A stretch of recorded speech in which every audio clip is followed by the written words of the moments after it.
Why can't mermaids be real?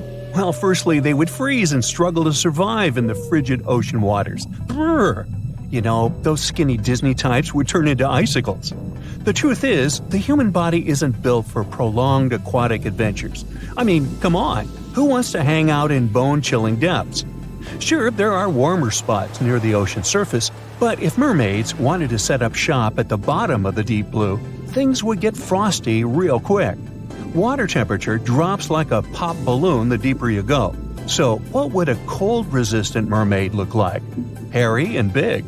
Imagine a super fuzzy aquatic mammal or an extra plump mermaid rocking the underwater fashion scene. Not exactly the image we had in mind, huh? Secondly, they just can't cherry-pick body parts like in a mythical buffet. Mammals and fish play by different rules. Fish don't have the warm-blooded hairy vibes that define mammals like us. It's like trying to merge a human with a fish. Evolutionarily speaking, that's a big no-no. Our human lineage and the fish clan took different paths long ago. They're distant relatives, like that cousin you see at family reunions and awkwardly wave at from a distance. And don't even get me started on digestive dilemmas. Fish and mammals have completely different plumbing systems. When you imagine a mermaid with a mix of mammalian digestive powers and fishy hindquarters, well, things just don't add up. Let's dive deeper and separate fact from fishy fiction. If mermaids needed to swim up to the surface for a gulp of fresh air, they'd require a blowhole instead of a regular nose and mouth. You know, just like our crocodile friends with their handy nostrils. Breathing underwater ain't no easy feat, my friends. Now, if mermaids were all about that aquatic life, they'd either need gills that they curiously lack, or another clever way to supply themselves with oxygen. Marine mammals have evolved anatomies that allow them to survive those lengthy oceanic excursions. Human divers, on the other hand, have their lungs shrunk in size when they go deeper due to the pressure. Some whale species have special rib cages to protect their lungs during such moments. Plus, they've got that fancy myoglobin stuff in their muscles and blood, which loves to cozy up with oxygen. Mermaids would need something similar in their toolkits. Now, let's not forget about those gangly human arms and fingers that serve us so well on land. Hello, pizza time. Sadly, in the water realm, they're not ideal. If mermaids had been around longer in evolutionary terms, maybe their arms would have undergone some serious makeover. If mermaids had a lengthier evolutionary history, those arms would need some adjustments, that's for sure. Unless, of course, there was a good reason for their existence. Maybe their environment would require them to be food-gathering aficionados rather than speedy swimmers. So you see, the mixture of human and marine anatomy may offer the worst of both worlds. The challenges remain even if we reverse things, with human legs at the bottom and a fish head on top. Hey, want to kiss the girl? No. Gills for easy breathing? Handy indeed. Yet, what about those exposed human parts struggling to withstand the ocean's wintry charms? The Fiji mermaid was a curiosity that gained popularity in sideshows during the 19th century. It consisted of the torso and head of a juvenile monkey sewn onto the back half of a fish. This peculiar object was presented as the mummified body of a creature believed to be half mammal and half fish, resembling a mermaid. P.T. Barnum, the renowned showman, acquired the mermaid and exhibited it in his American Museum in New York in 1842. The mermaid's appearance, described by Barnum himself, departed from traditional depictions of mermaids as attractive beings. Instead, it was described as an ugly, dried-up creature frozen in a painful-looking pose. It was another hoax promoted in those times. I know, this sort of breaks the spell. But if the water is going to get dangerously cold, then realistically, mermaids would spend some time fattening up. Basically, they would look like sea lions. It all comes down to the freezing temperatures of water at some point. This made me ask, what if the ideal place for these ladies was underground caves and Arctic waters? Well, let me tell you a story. Once upon a time, mermaids discovered a wondrous secret in the deep ocean depths, where sunlight could barely reach. In this realm of imagination and possibility, they stumbled upon a hidden underground springs and caves adorned with intricate coral formations. These enchanting locations held a secret that would forever change their underwater lives. As the mermaids ventured deeper into the mysterious subterranean world, they were mesmerized by the shimmering light refracting through the crystal-clear water. But it wasn't just the ethereal beauty that captivated them. It was the realization that these hidden springs and caves offered more than just aesthetic charm. These subterranean water systems were connected to vast underground reservoirs, providing a bountiful source of fresh water. The mermaids reveled in the tranquility of this land. The gentle sound of trickling water soothed their spirits, while the soft glow from bioluminescent organisms illuminated their path. News of the subterranean springs and caves spread among the mermaid community, and soon these sites became cherished gathering places. Mermaids would share stories and songs, their melodious voices echoing through the caverns, creating an atmosphere of joy and enchantment. There was another place where they could live happily, the icy Arctic and Antarctic regions, where frost and snow reigned supreme. In this realm of imagination, the mermaids had evolved to thrive in the extreme cold, defying the expectations of the underwater world. Their resilience and remarkable abilities allowed them to navigate frozen environments. In these frigid waters, the mermaids revealed their wondrous adaptation to the icy domain. Their iridescent scales glistened like ice crystals, shimmering with hues of blue and silver that mirrored the frozen landscapes around them. They possessed an innate ability to regulate their body temperature, enabling them to withstand the biting cold and icy currents. To navigate through the frozen terrain, the mermaids developed special features. Their tails transformed, bearing a majestic combination of sleekness and strength, resembling the magnificent flukes of the Arctic whales. With each flick, they propelled themselves effortlessly through the dense icy waters, moving with a grace that mesmerized everyone who saw them. Within this frozen wonderland, the mermaids found solace and purpose. They became the guardians of these icy realms, nurturing delicate ecosystems hidden beneath the frost-covered surface. Okay, well, maybe the story is just one version of how reality could unfold, but we do have real-life mermaids in our world. People admire these creatures so much that they create events and communities to swim together while wearing costumes. In the UK, there is a mesmerizing mermaid who is admired by a lot of people. Her name is Hannah Caddick, also known as Mermaid Torva, and her tale showcases the vibrant colors of the local sea life. The Portland Week event is organized to raise funds for an environmental group, and Hannah, who resides on a nearby houseboat, is part of the growing community of mermaids in the UK. Like other mermaids, Hannah uses a monofin, a large single flipper that propels her through the water. These monofins can be quite expensive, with silicone tails costing over £2,000 and often being meticulously handcrafted. So, would you consider getting a tail and joining this community? Or would you prefer to be a spectator and watch them from the shore? And here's a short useful fact. Nowadays, when we hear the word siren, we often think of mermaids. But let's not forget that sirens were there to blur the line between life and the beyond and to serenade everyone with an utterly irresistible song. While plenty of water-dwelling temptresses are out there, the sirens were the real deal. They lured sailors. But mermaids aren't the same as them. Mermaids are enchanting and nice creatures. And these days, sirens are what you hear when fire trucks, ambulances, and police cars drive by on their way to help someone. So, people have tried to make up stories about weird-looking humans for as long as we can remember. What's even weirder is that, over the years, people have even claimed to have proof of these mythical humanoids. Like the Gorgatas, which were said to be a tribe that lived on islands near the Atlantic coast of Africa.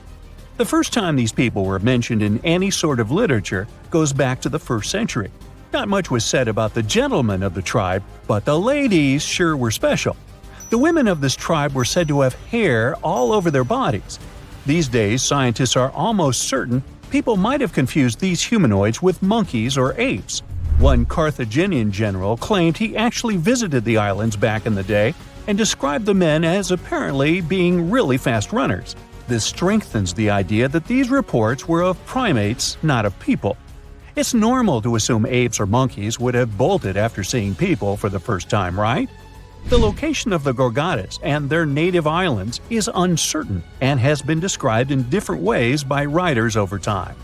Pliny the Elder, a Roman scholar from the 1st century, wrote about another strange tribe. These people were called the Astami. Similar to the Gorgadas, they were said to be hairy people that lived in the upper parts of the Ganges River, near today's North Indian border. It was not their appearance that made them weird, though. Pliny wrote that these creatures didn't eat or drink at all, not because they didn't want to, but because they didn't have mouths. They got their nourishment from sniffing the scent of plants and apples. A strong scent could also have been very dangerous to them. As for their overall build, they were said to be thin and bony, mostly because they didn't consume any food. It's hard to believe these people did exist at some point, but there may be some historical facts to back this mysterious sniffing behavior. Some specialists believe that tribes located near the Himalayan mountains brought fragrant fruits and veggies on their travels. That's because smelling something nice can help with altitude sickness. In the past, travelers thought the nausea was caused by a bad wind and tried to cope by smelling onions, dried apples, apricots, and garlic. Now, Pliny the Elder seems to have had a lot of fun writing about strange human-like species. In his writing, he also mentions a tribe of headless people with their faces on their chests. They were popular in medieval tales too, and were also nicknamed chest eyes. They were said to live in mountainous and wooded areas of North Africa, surrounded by wild animals such as lions, elephants, and snakes. Herodotus, the Greek writer from the 5th century BCE, also mentions these people in his story, but since he is known as both the father of history and the father of lies, I wouldn't be so quick to believe his stories. As with many other myths surrounding mythical creatures, there is some truth to these descriptions. People that travel through the desert, like the Tuareg people, traditionally wear clothing that covers them completely, with spaces in the fabric just for their eyes and nose. It's because of this tradition where they believe it protects them from spirits while they're crossing the desert. It's no wonder these outfits might have misled the ancient writers into thinking these people were headless. This next mythical group was like the basset hounds of people, not because they had a good sense of smell or because they snored on the couch the whole day, but because they had ears so long they could cover their entire bodies at night. They were called the Panati and were said to be a tribe of giant-eared people from some unknown cold islands. They slept inside their big ears, and some said they could even help these people fly. Then there are the stories about weird monopods. You might have already guessed what those looked like. The monopods were creatures in ancient mythology that had just one big foot. The word monopod translates to 1 foot in Greek. They were also called skiapod, which means shadow foot.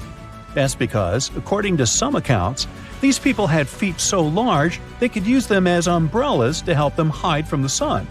They would simply lay on their backs with their foot up in case they were ever caught in the scorching heat. Never mind about the foot burn.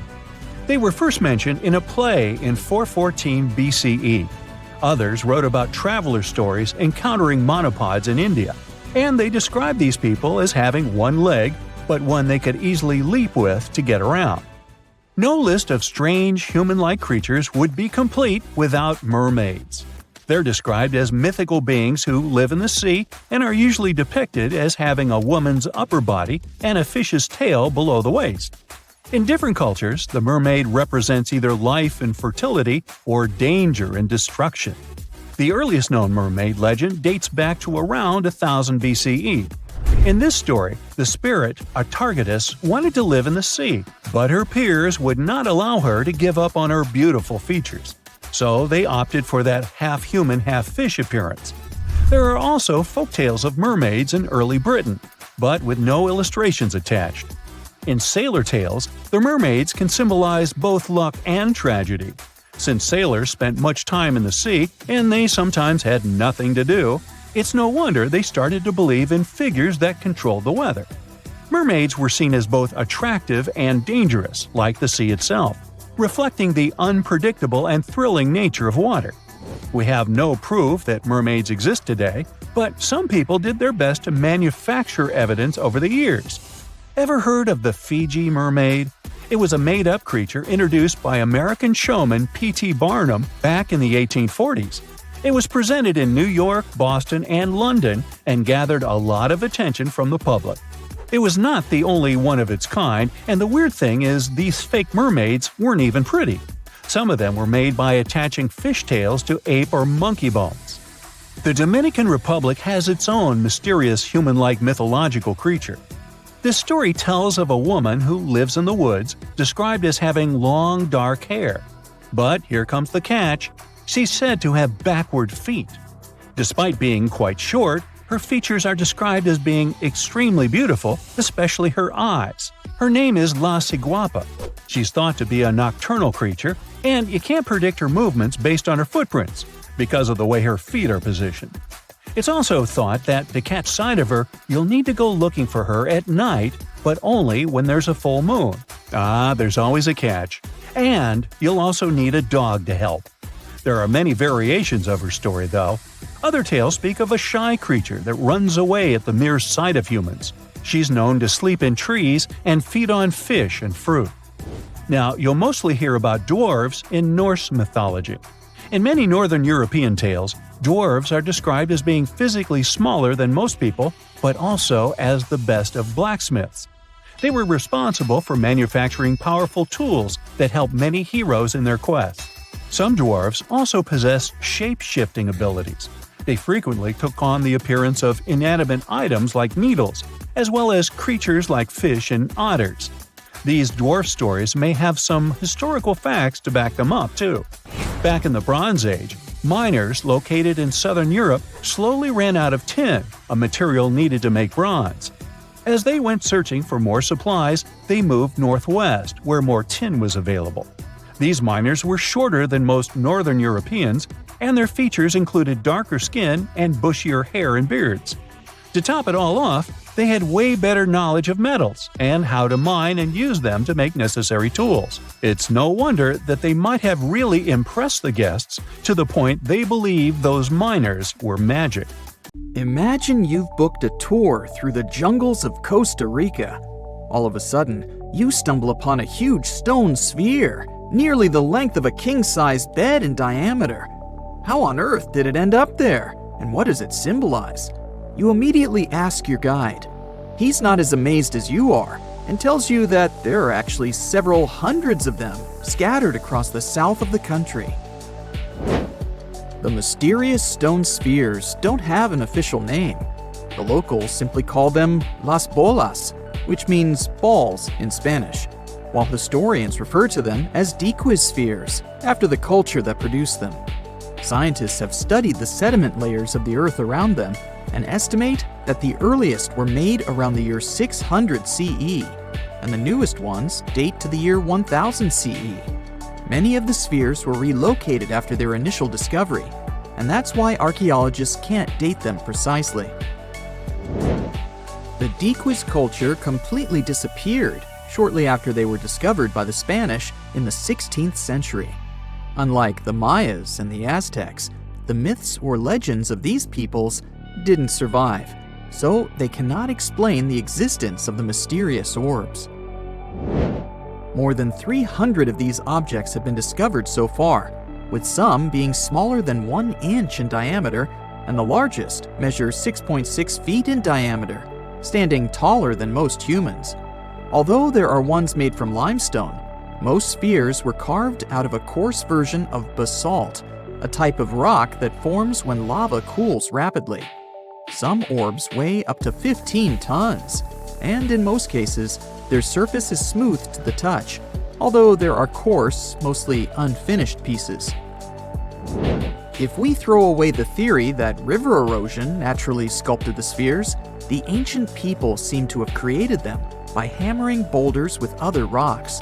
Once they got the rough shape they were aiming for, they would polish the rock to perfection, using techniques such as controlled fracture and grinding. The mysterious spheres are located in the Diques Delta, on the coast of the Pacific Ocean. Most of them can be found in a place called Farm 6, which, alongside 3 other sites, was proclaimed a UNESCO World Heritage Site in 2014. The area contains other finds from the pre-Columbian era, such as paved areas, burial sites, and mounds.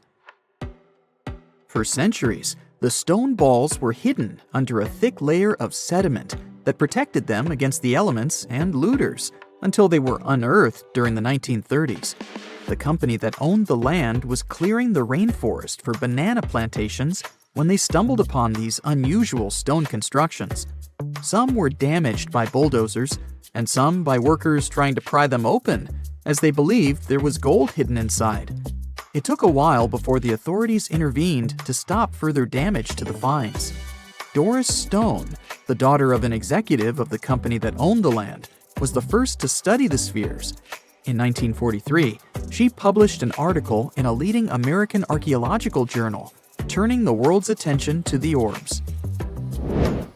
Expeditions soon followed, and archaeologists were immediately able to determine that the stone formations were human-made, probably created by the ancient indigenous population of Costa Rica. To this day, no one has been able to fully explain their function in a scientific way. It means there's still room for some wild theories about the sphere's origins and true purpose. The most popular theory in the scientific community is that the stone spheres served as decorations and status symbols, as many of them were found near the houses of chieftains. Local tribal leaders were also laid to rest with some of the smaller balls, so these stone formations were definitely associated with power in some way. Chiseling a boulder to perfection involved a lot of labor and planning, and only powerful individuals could afford it at the time. The other popular theory is that the boulders were used for astronomical observations. Individual spheres represented stars or planets, like a primitive map of the night sky.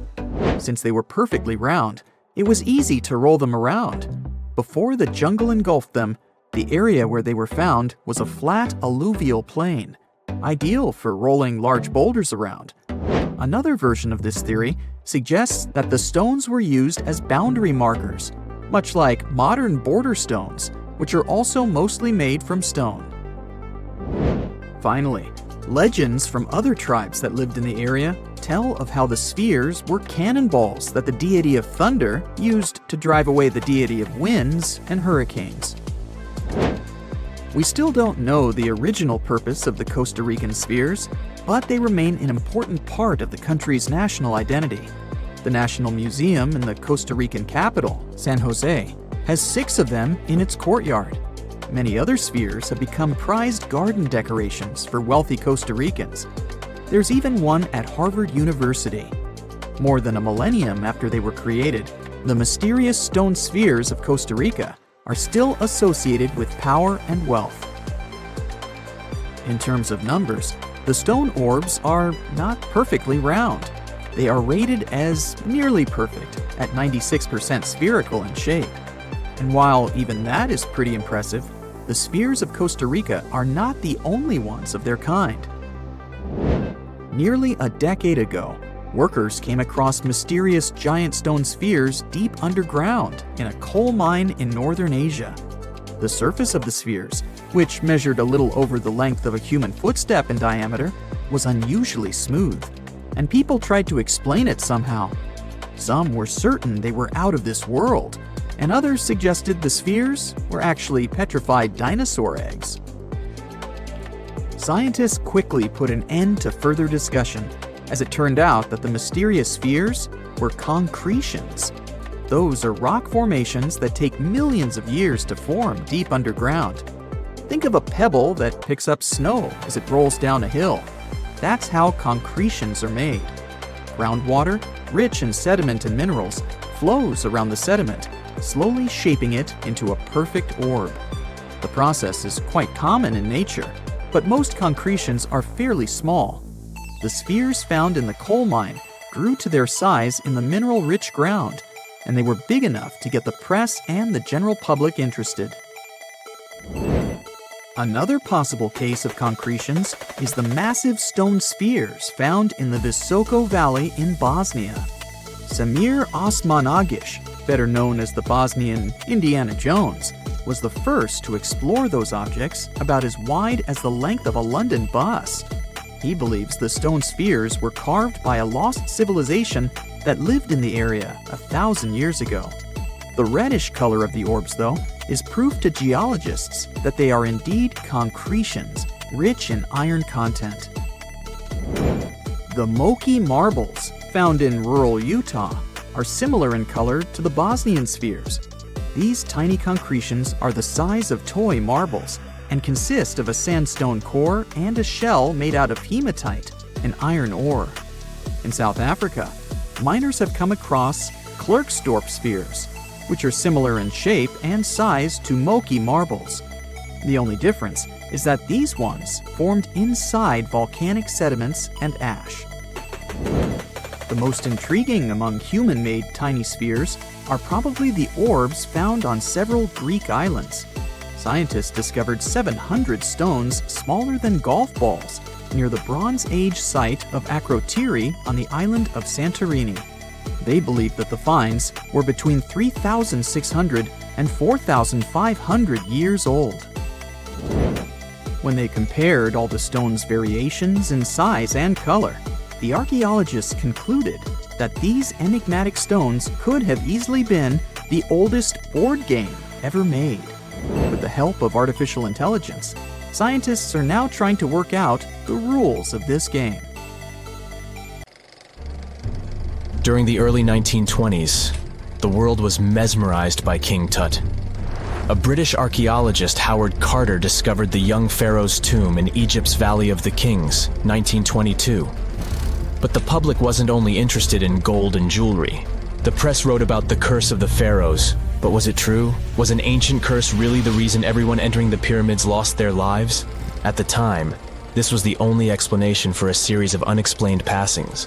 The man present at the opening of King Tut's burial chamber, George Herbert V, Earl of Carnarvon, lived only 5 more months after the discovery. He had also sponsored the dig. In comes Sir Arthur Conan Doyle. You probably know of him, the English writer behind Sherlock Holmes. He claimed that an evil elemental caused the explorer's demise. He must have been joking, right? Unfortunately, no. The newspapers continued to blame the pharaoh's curse after every Egyptologist left this world. These are the scientists who study the ancient cultures of Egypt. The archaeologist who opened King Tutankhamun's tomb passed away full 17 years after the discovery. The reason for it wasn't a secret: Hodgkin's disease. Yet again, journalists around the world wrote of a curse. This was getting ridiculous. But science must have had a rational explanation, right? Well, it did. And that explanation was common mold. Harmful fungi, Aspergillus, can survive for ages in sealed tombs. When humans inhale them, there's a high risk of infection in people who have a weakened immune system. Today, doctors believe this is what happened to the unfortunate explorer more than a century ago. Scientists now know that this type of fungi grows especially well on grain. And King Tut's tomb was full of offerings in the form of baskets full of raw grain and bread. Researchers discovered other varieties of fungi on ancient Egyptian mummies. These molds can easily cause some nasty consequences for humans. The danger of rotting organic material is real. Just look inside your fridge. Any food leftovers you have there start to go off after just 3 to 4 days. You can imagine what happens to food in a sealed chamber after thousands of years. Food is just one kind of organic material. There is also wood. If you expose it to water or even moisture in the air, it starts to deteriorate. You don't have to travel to Egypt to see the effects of this process. Any abandoned building in your neighborhood can serve as an example. When a piece of wood gets wet and has no way of drying out, there is going to be damage. From fungi to wood-boring insects, the list is long. Rotten wood presents a huge structural issue. Beams and floor panels are all made of timber, so you better not go inside a failing building. You can easily lose your footing. But this is just the tip of the iceberg. The building materials since the time of the pharaohs have changed, but so have the dangers. One of the best examples is asbestos. Until the 1970s, most home insulation materials contained this substance. It was in everything, from boilers to soundproofing. This microfiber provided excellent heat insulation. But then, the United States banned asbestos in 1989. The UK did the same a decade later. The reason for it is that asbestos becomes a health hazard when it gets damaged. When humans inhale asbestos fibers, they can get seriously sick. Abandoned strictures are full of this material, and there is no one to maintain them. You see the danger now. Another material is also common in old buildings: lead. Ancient Romans used lead piping to channel spring water into their homes. They also cooked in lead vessels, which was probably not the wisest of choices. You see, lead and water don't go well together because of something called corrosion. But this problem isn't ancient. US officials banned lead piping only in 1986. That means that 7% of American households still have lead service lines. And this is not the only source of poisoning. Until the mid-1960s, builders used lead paint to coat woodwork. In abandoned buildings, this lead coating snapped a long time ago. Anyone who touches doors and windows will disturb this lead dust and inhale it. The dust particles are at least visible to an unaided eye. This is not the case for carbon monoxide. This gas has no color, so you can't see it. It has no odor, so you can't smell it. No way to detect a carbon monoxide leak at all. And how does this dangerous gas usually escape? Poor maintenance. Well, abandoned buildings have zero maintenance. 1 second, you could be exploring an old factory, and the next you could feel dizzy with and have a terrible headache. These are just some of the symptoms of CO poisoning, the less severe ones. But what is the source? All it takes is for an old boiler to finally give way after years of neglect. We've reached an important question. What is the main factor in air quality inside a room? If you are thinking the level of oxygen, try again. It turns out that oxygen levels drop by only 0.3% in 8 hours inside an airtight room. This is a room in which doors and windows are sealed with tape, so the decrease is even smaller in normal conditions. Oxygen isn't the main problem. The levels of carbon dioxide rise sharply inside a sealed room. This is the direct result of human breathing. We inhale oxygen and exhale CO2. Think of it as a waste gas. Normally, it's only a tiny portion of the air we breathe, 0.04%. But in a sealed room, high levels of carbon dioxide will make you feel drowsy. And that's the last thing you need when inside a dilapidated building. Carbon dioxide will decrease your ability to think clearly. Researchers from Harvard did an interesting study in 2016. They had office workers come in 6 days in a row to complete a problem-solving test. During the week, they gradually raised the carbon dioxide levels in the mock-up office. The results of the same test kept getting worse over time. There are many factors at play, but CO2 levels definitely had an impact on the workers' problem-solving ability. The test took place inside a typical office environment, not inside a crumbling building where visitors must watch their every step. When I say visitors, I really mean trespassers, and trespassing is a criminal offense in the United States. This goes both for private and public property. If you defy the law, you can be fined up to $5,000 or even face lockup time.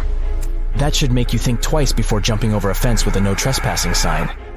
But again, you might not be the only one inside. You can never know who else is in the building. Perhaps a person up to no good? It doesn't have to be a person at all. Animals can pose a threat as well. You would be startled if you saw a rat, for example. But the poor animal would be scared as well. It might bite you. The list of diseases rats carry is pretty long. But rodents' teeth can cause other forms of damage. They grow constantly, so the animal has to constantly nibble on something to stop them from overgrowing.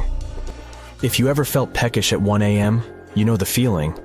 Electric cables are high on the rodents' menu. Abandoned buildings have plenty of those. Old wiring is dangerous on its own. Structures erected before 1984 often used wires made out of aluminum. Today, copper is the standard because an aluminum wire is 55 times more likely to catch on fire than a copper one. Flipping a switch in a rundown building can cost you your life. Be on alert for telltale signs that something is wrong. Lights that flicker, sparks from sockets, and the smell of smoke. And yeah, don't count on an earth cable to protect you from electrocution. Ground cables became standard only in the 1960s. A girl, once and beautiful, ended up in a grave with a huge sickle across her neck. There were no signs of violence, no indications of any actual crime. Yet, someone was clearly terrified when they forced her into that grave. So scared that they even placed a padlock on the big toe of her left foot. They wanted her to stay in the tomb once and for all, fearing she might rise and take revenge on them. So, a whole community turned against a young lady who wasn't even over 20 years old, deeming her to be of ultimate danger. Do you see what I'm driving at? Let's test your historical knowledge. Who has been feared throughout human history to such an extent that commoners couldn't shake off that lingering sense of dread, even after their passing? If you say witches, warlocks, and vampires, you'd be completely correct. Just a little hint here. If you can't overpower someone physically, you can do it supernaturally. Well, that's at least what people used to think back in the 17th century. Not only was there a sickle and a padlock, but there were also signs of an attempt to twist the girl's corpse in the grave and turn it face down. This attempt had failed, leaving her spine buckled and twisted. By the way, the padlock wasn't necessarily meant to lock a vampire. It was more likely a talisman against evil spirits. That's a peculiar and, let's face it, very cruel way to bury someone. Yet it was a common practice for creating anti-vampire burial sites. The methods for preventing vampires from rising were quite elaborate. First off, let me introduce a term. Anti-vampire graves, known as revenant graves, date back thousands of years and have been found in various locations across Europe. Europe, you heard that right. Now before you say, hey, vampires are a Romanian thing, Dracula, duh, let me convince you otherwise. They are a part of all European folklore, meaning you can find references to them throughout Europe. With new settlements in America, vampire lore spread there too, eventually turning into the Twilight Saga. These anti-vampire burials are characterized by evidence of precautions taken to prevent those who bit the dust from rising. Such measures could include placing large stones on the deceased's legs or even piercing the body with a lance to fix it to the ground. To be completely safe, they could also consider removing the head from the torso. So, burying the body face down, cutting off the head, and pressing the body with a stone were the methods used to keep someone believed to be a demonic being from leaving the grave. Let's return to the poor lady, or rather, the girl. A couple of archaeologists, Dariusz Poliński and his partner, Magna Durodzka, who happened to be partners in both crime and life, stumbled upon her grave. Strangely, all of her 206 bones remained untouched. Yet no gravestone, no name, nothing. Just a lonely grave on a hill in northern Poland. Poliński, a professor of archaeology, and Zagrodzka began piecing together the story of the woman they eventually named Zosia. Carbon dating suggested she had been about 18 years old and had passed away about 350 years ago during a chaotic time in Poland's history. There is little documentation about this graveyard, which seemed to serve as a resting place for individuals marginalized by the community. Was Zosia a poor girl who had been marginalized because life forced her into the worst situation a lady could face? Not really. As the archaeologists delved deeper, they stumbled upon some hints that indicated she might have hailed from a rich family. Her burial featured a stylish bonnet, and the delicate silk along with shiny silver and gold threads found with it suggested that it was part of an elegant headdress. This all pointed to the idea that she had some serious status or wealth. But the way she was buried indicated her outsider status in the village of Pien. Perhaps her presence there was unwanted, hence the idea of her being a vampire, backed up by the manner in which she was forced into the grave and held there. By analyzing the structure of her skull and extricating DNA from her skeleton, scientists created a reconstruction of what her face might have looked like. The specialists meticulously reshaped Zosia's likeness using modeling clay on a 3D printed model of her skull, which proved to be a deeply moving experience. They remarked that while they often worked on face reconstructions, in this case, they also sought to restore her dignity. Utilizing these three methods, the team reconstructed Zosia's 400-year-old face, revealing the human story buried beneath supernatural beliefs. It's ironic, isn't it? First, people tried their hardest to make the world forget her face and prevent her from ever coming back. 400 years later, people did everything they could to bring her back to life. Her picture now is all over the internet. yet we will never see the faces of those who buried her. Alas, this reconstruction project only allows viewers to visually connect with Zosha, but her true story remains a mystery. But what we know for sure is that people who were deemed vampires were badly discriminated against, to say the least. Rumor had it that hungry vampires would even steal people to quench their thirst. Let's use math to prove this rumor wrong and prove that Zosha wasn't one of them. Back in the year 1600, there were only 537 million people worldwide. Yeah, this data may not be very accurate, but it's pretty close to reality. A physicist, Kostas Eftimiou, calculated that if a vampire had been drinking one person's blood each month, humanity would have faced extinction within a few years. Starting with one vampire and a population of 537 million in 1600, this math shows we'd have no humans left by July 1602. But here we are now. Well, while placing a stone on a corpse to make sure the vampire doesn't rise may be something new to you, there are also a bunch of stereotypical things associated with these creatures that you definitely know, such as garlic and mirrors. Funnily enough, even though it's all based on a bunch of superstitions, there's pretty good logic behind the garlic thing. You see, it contains a special compound called allicin, which is a powerful antibiotic. While people back then couldn't know what an antibiotic was, they noticed garlic was pretty effective against various conditions. Since they believed vampires were created by a particular blood condition, they also believed garlic could defeat a vampire. And there's more. There's actually a blood condition called porphyria, which makes people look like real vampires. Their skin is pale and their teeth get bigger as their gums shrink. And guess what? People who have porphyria cannot consume garlic, as it worsens their condition. Wow, that's a cool coincidence. The next superstition is a bit fresher, and it's about vampires avoiding mirrors. The first known reference to the mirrors comes from the book Dracula in 1897. But why wouldn't a vampire show a reflection? Simple. Before the plastic era we live in, mirrors were traditionally backed with silver. Silver was commonly believed to repel evil spirits, possibly because it has antimicrobial properties. Much like garlic, its healing properties may be what was supposed to scare off a vampire. Another reason why suspected vampires may have avoided mirrors is the changes to their appearance from conditions commonly confused with vampirism, like porphyria and rabies. People afflicted with these conditions may have avoided looking in mirrors for that reason, causing others to assume that vampires avoided mirrors. But if you ever met a vampire and these methods don't repel it, I have one more trick for you. Ask the potential vampire to count. It can be spilled grains, seeds, or even the holes in the fishing net if you happen to have one. Vampires are into math, so they'll stop to count, delaying them until sunrise. And we all know that vampires don't do well in sunlight. Ironically, it's Count Von Count, a vampire who teaches us how to count on Sesame Street. This just in, the world's oldest pyramid was built during the last ice age. And I'm not even talking about Egypt. I'm saying our ancestors might have spewed a 27,000-year-old pyramid in West Java. Gunung Padang is not exactly shouting pyramid. It's more of a mound with huge scattered stones tossed all over it.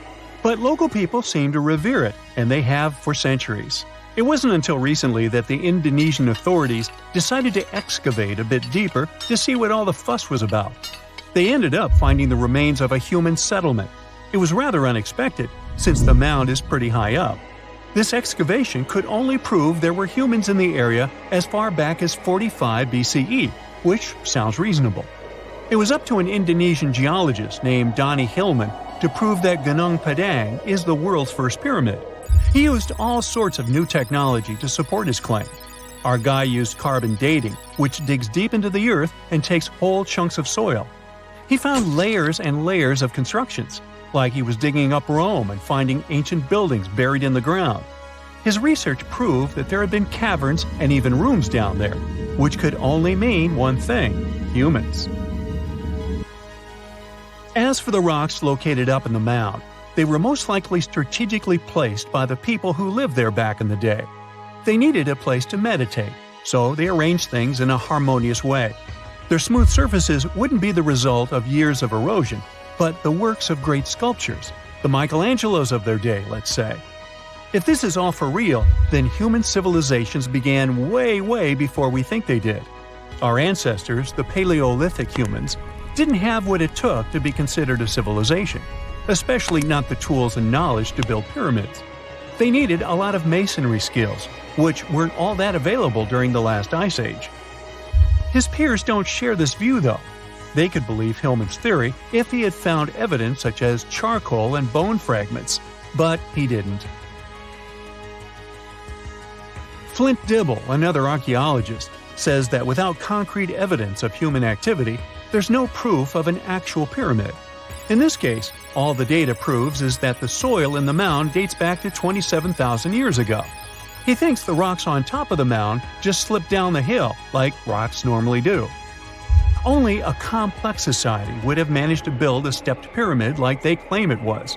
But according to Bill Farley, an American archaeologist, there's just no reason to believe there were any settlements in Indonesia during the last ice age. Now, just so you know, the oldest known ancient society with this kind of knowledge is probably 11,000 years old and used to occupy the region of modern-day Turkey. Take a look, Turkey's Göbekli Tepe. It's also not a pyramid, but it's the oldest monolithic construction made by humans. Back in the Neolithic period, a lot of people settled there, and there are proofs for it. For example, the walls there are covered in ancient drawings of clothing and wild animals.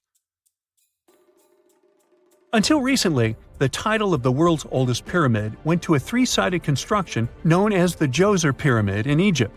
Djoser is located just a few miles south of the Giza complex in a town called Saqqara. It made its way to popular culture more than once. In the 18th century, it became a common feature in European paintings. Young men from the cultural elite did a grand tour around the world, and Saqqara was at the top of their list. It was also featured in the video game Assassin's Creed, with a digital representation way more accurate than many historical drawings of the thing. That was kind of a big deal in ancient Egypt, to build pyramids for kings to spend their afterlives. And if you thought the Khufu pyramid was the oldest one in the world, well, Djoser was built 70 years ahead of that time. The development of new technology has allowed archaeologists to make groundbreaking discoveries, and a new, or should I say ancient pyramid in South America might win the title in dispute. It turns out that pyramids were also pretty fashionable in the Americas in the old days. Among them are the iconic pyramids of Guatemala's Tikal Temple Complex, the same ones that appeared in Star Wars No. 4. But to find the oldest pyramid in the Americas, one would have to travel to Peru. Deep in the Peruvian desert, archaeologists stumbled upon a sprawling ancient metropolis known as Caral. At first, researchers believed that the settlement was pretty recent, since the site was way too complex for ancient technology to handle it. As we said, Caral is a desert town, like Las Vegas, but without all the hoopla. This means no easy access to water. And for cities like these to thrive, they need a considerable irrigation system, which leads us back to complex technologies. The Peruvians surprised us all with this new discovery. This site was huge, filled with an amphitheater, houses, and religious buildings. The whole thing probably sprawled through 370 acres.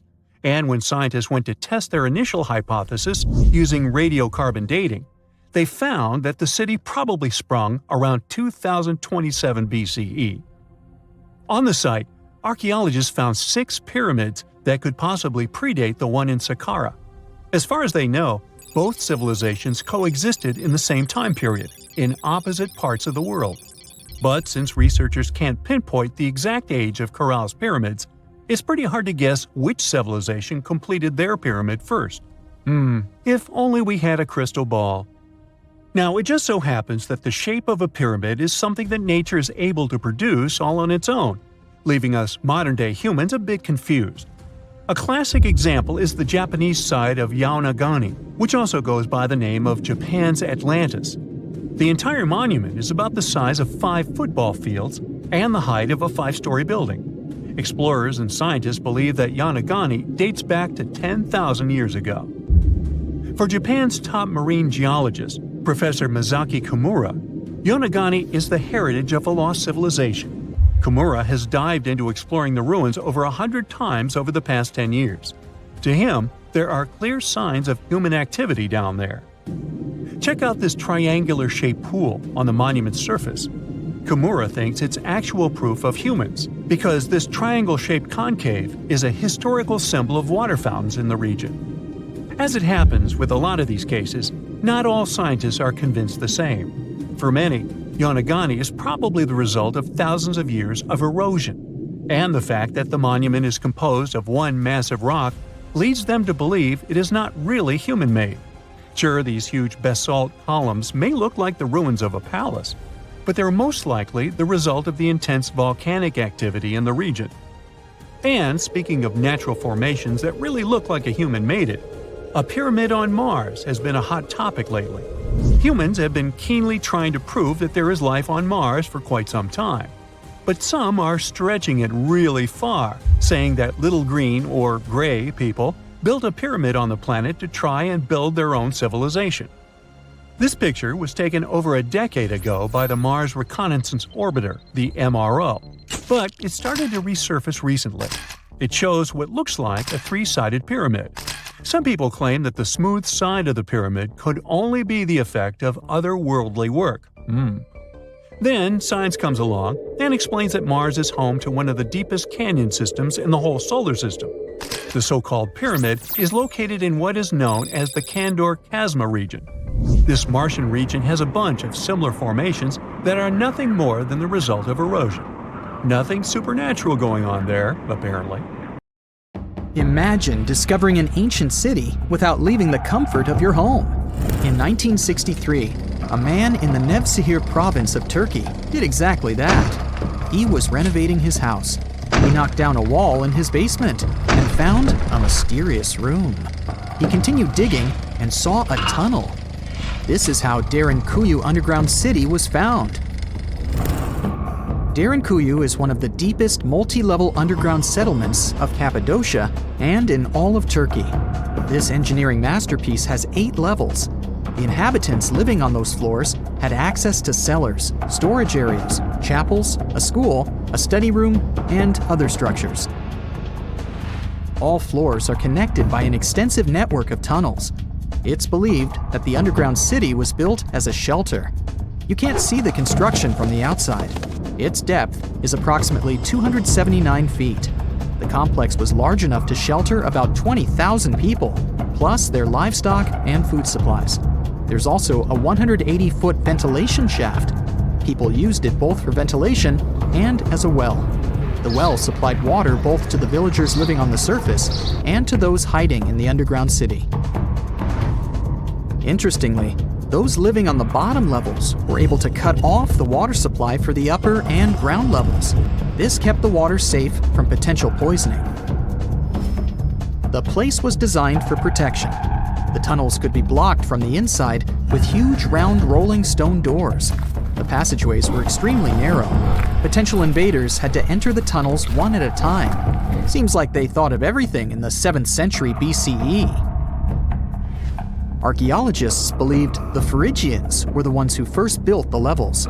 After them, the structure was used and enhanced in Roman times. This was when the chapels were added. The golden time of Derinkuyu, however, was during the Byzantine era. But how did these people manage to create such tunnels? Well, the rock they carved them into wasn't usual. It was soft volcanic rock. It appeared due to a geological process that began millions of years ago.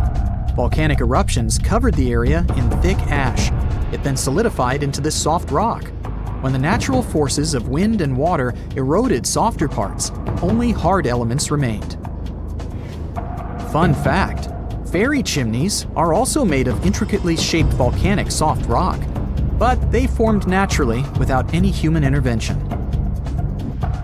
I'm still in Turkey, but this time, my destination is Çanakkale, where a myth came to life. For 3,000 years, people believed that Homer's Iliad was fiction and that Troy never existed. In 1863, everything changed. Expatriate Frank Calvert discovered ancient ruins in western Turkey. He was convinced they belonged to the ancient city of Troy. Heinrich Schliemann examined this area in 1868. That's when Troy saw sunlight again after all those centuries. Troy has complex layers. Over the years, 9 ancient cities were built on top of one another. Historians say that the area was strategically located between Europe and Asia, so it became a prosperous trade and cultural center. This strategic position made Troy attractive throughout history. After the Trojan conflict, the city was abandoned between the years 1100 to 700 BCE. Then Greek settlers rediscovered the area, and Alexander the Great ruled there. The Romans then invaded the city. Speaking of this event, the first thing you would see when visiting the site is a replica of the wooden Trojan horse from a movie shot in 2004. The next stop is Lothal. In the 1950s, Lothal and several other Harappan sites were discovered in India. These new provinces extended the boundaries of the Indus Valley civilization. Lothal was an important part of the Harappan civilization. It had vast cotton and rice fields. Plus, it had a bead-making factory. Beads were made from semi-precious stones, like agate. Many of these beads were later found in Mesopotamia, which serves as evidence that Lothal was a thriving trading port.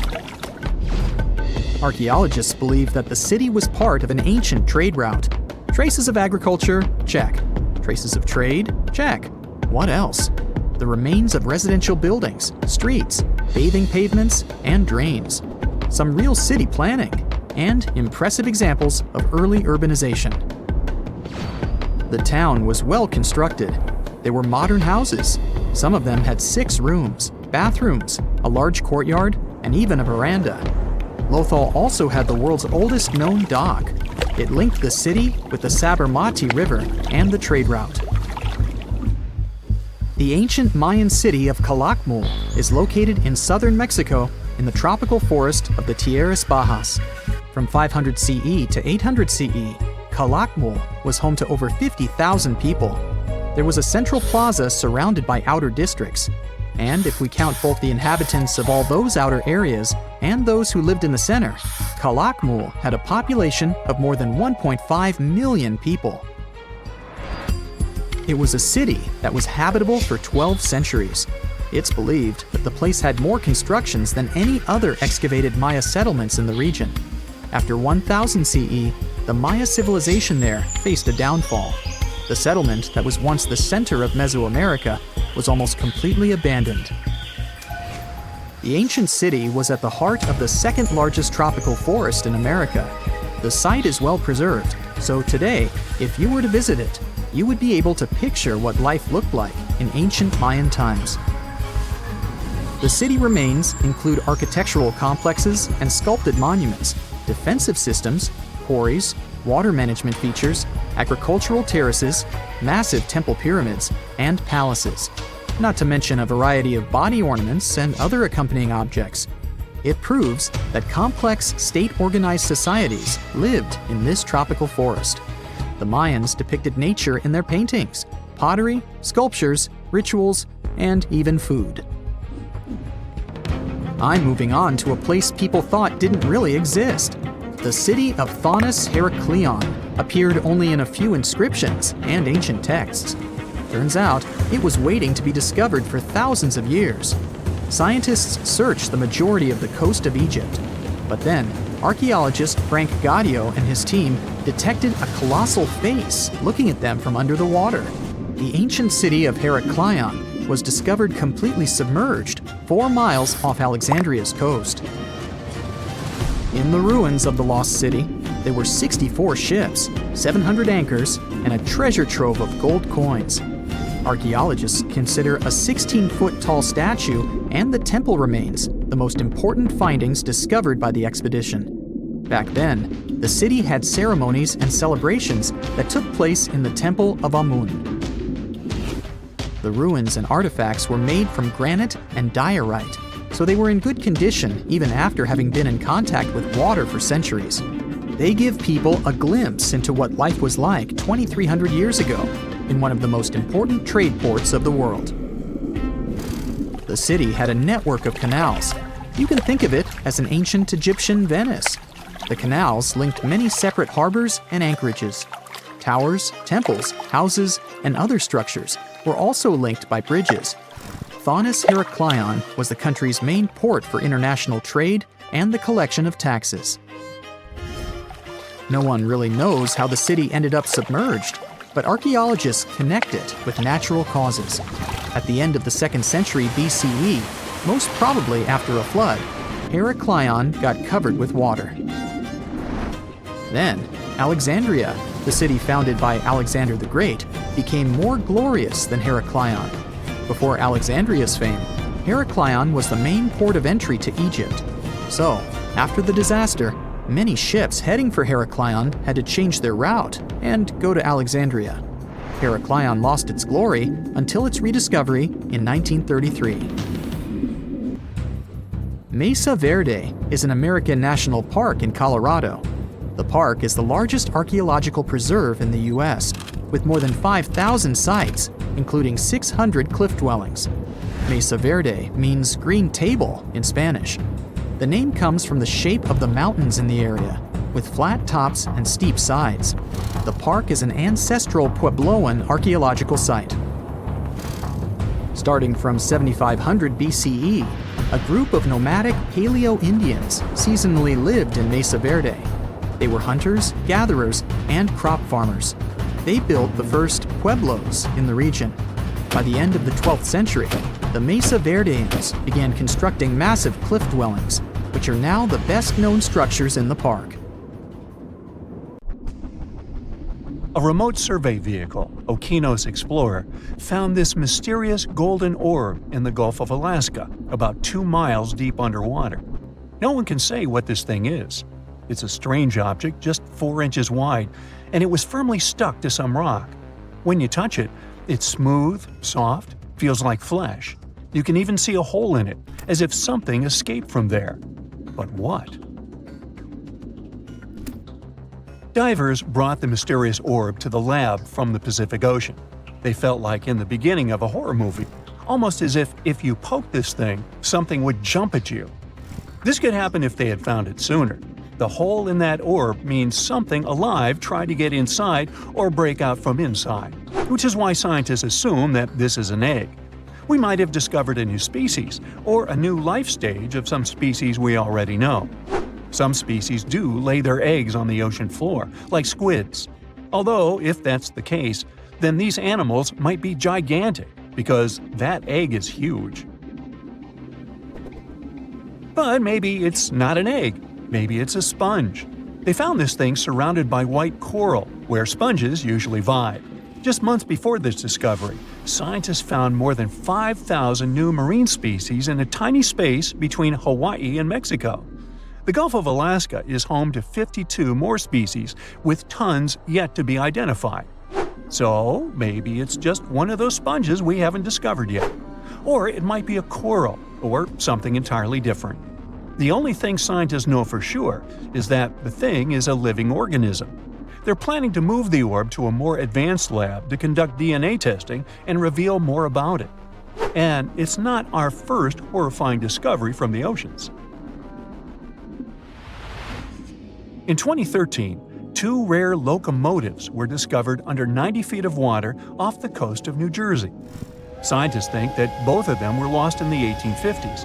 For something that's been underwater for 160 years, they're in very good shape, even with layers of rust and barnacles.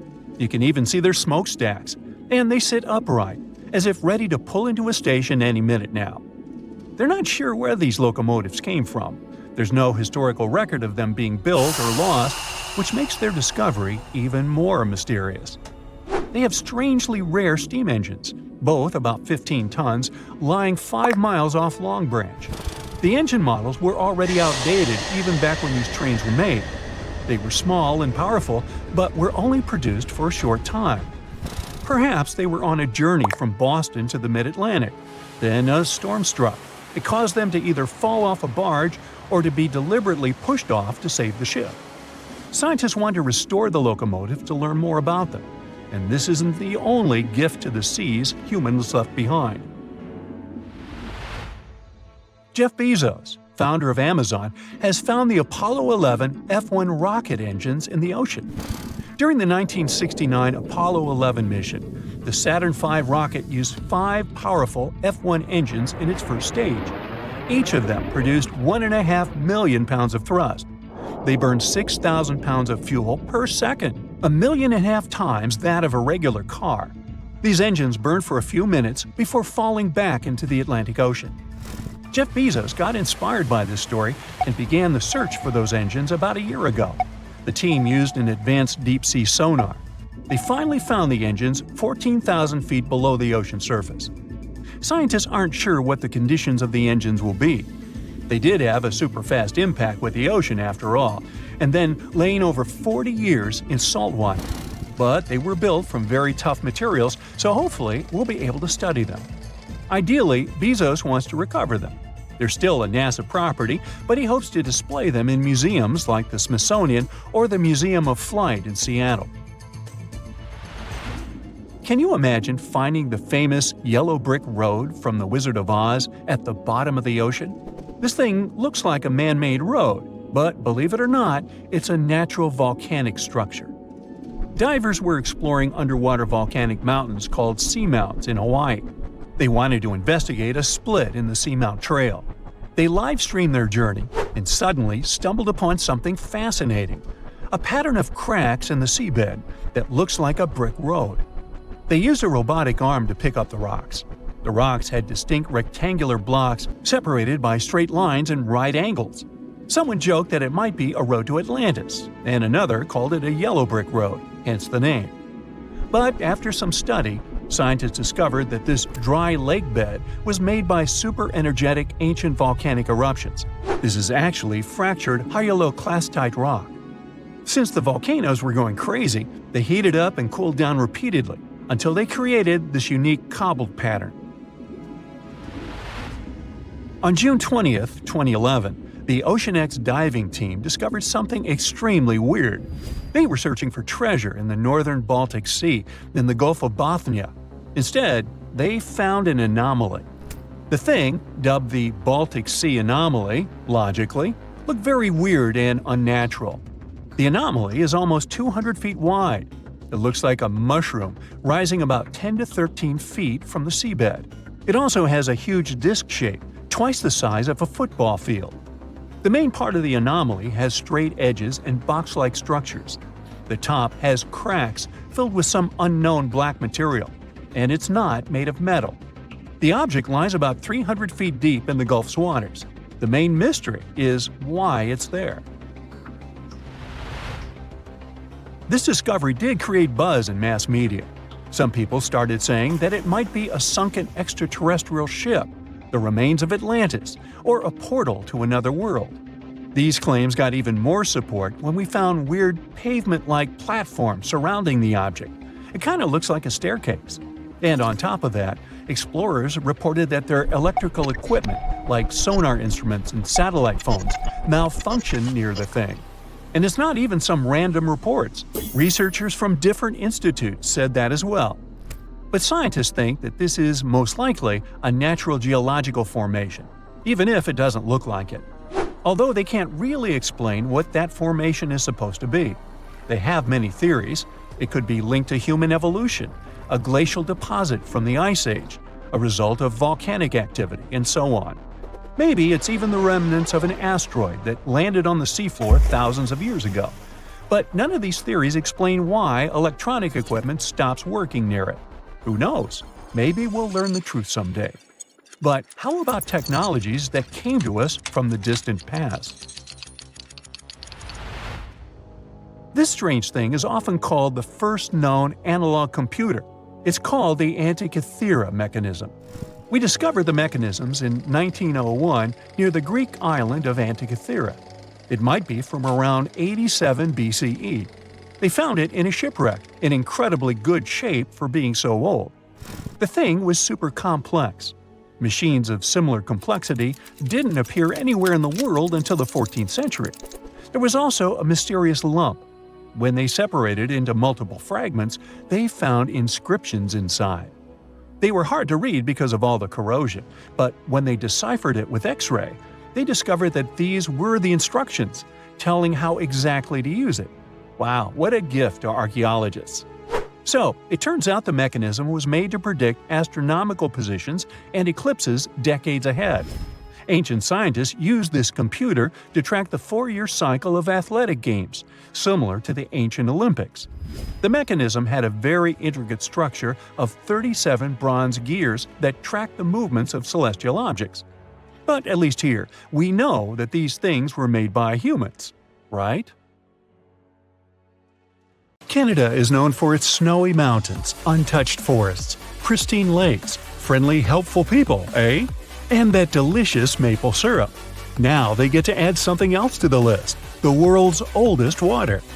Back in 2016, researchers drilled down 1.9 miles and found an ancient pool of water at Kidmine, Ontario. The water was believed to be at least 2 billion years old. Not fresh water. The water was found bubbling up in caverns deep underground, inside the 3 million square miles of the Canadian Shield, one of the world's largest geological continental shields. The area endures very little plate tectonic activity, possibly explaining how the water remained untouched for so long.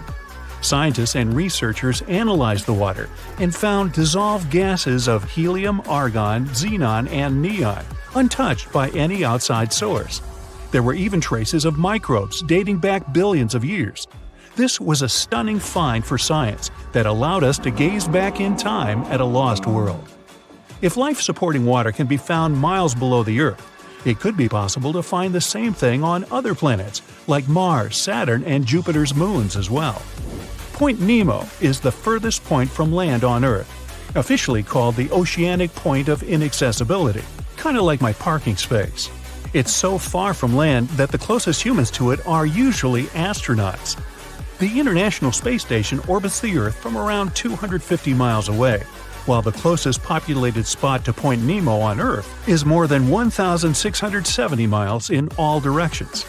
Since its real title is a bit long, it was nicknamed Point Nemo after Captain Nemo from Jules Verne's 20,000 Leagues Under the Sea. Nemo means no one in Latin, which suits this area perfectly because there's no people around. The Crooked Forest is found in Gryfino, Poland. It's a grove of 400 unusually curved pine trees that were planted around the 1930s. They bend northwards at a sharp 90-degree angle from the tree's base, but then remarkably turn back to grow straight up into the sky. Some of the curves reach out 3 to 9 feet sideways, but the trees are healthy, and many grow to nearly 50 feet tall. These crooked pines are surrounded by a larger forest of straight-growing pines. There's no explanation as to why they're bent the way they are. The theories for this strange development range from weather conditions to human intervention, but no one knows for sure. The Hamza River is one of the longest and widest rivers in the world, and it sits right underneath the Amazon River itself. At a depth of 2.5 miles, this river flows a little more than a trickle compared to the Great River above it. The push of the Amazon River's water into the Atlantic is around 35 million gallons per second, while the Hamza only manages 1 million gallons per second. Either way, there's no choice but to go with the flow.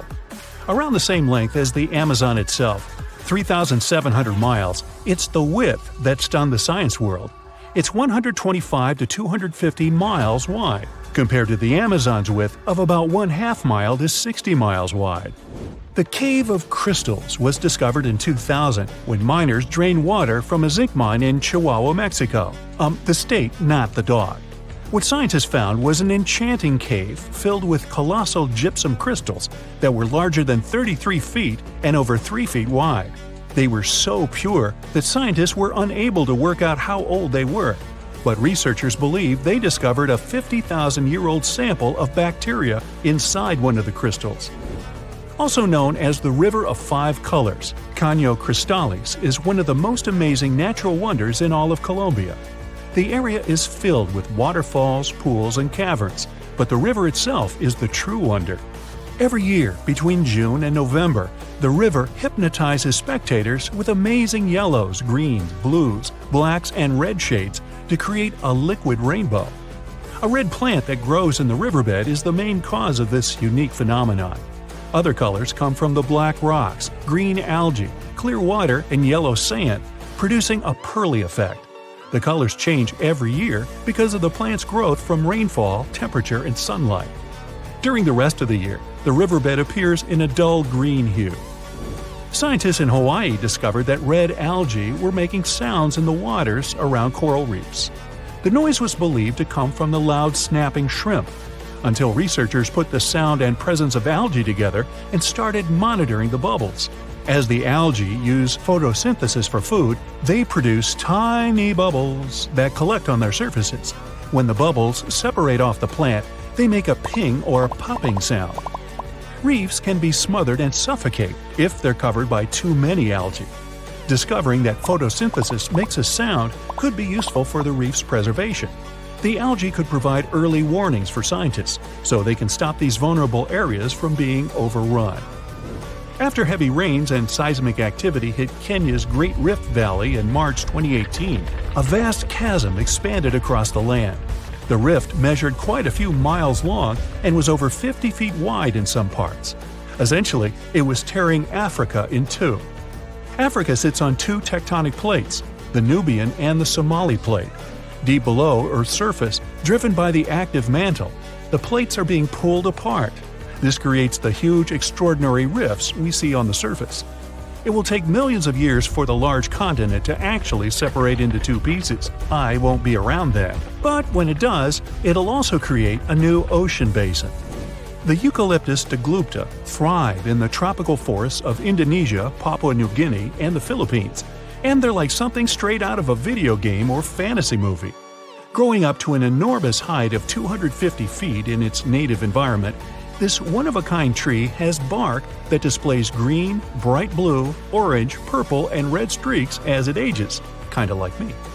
As strips of bark fall away, the tree's colors change, and the bright green inner bark is revealed.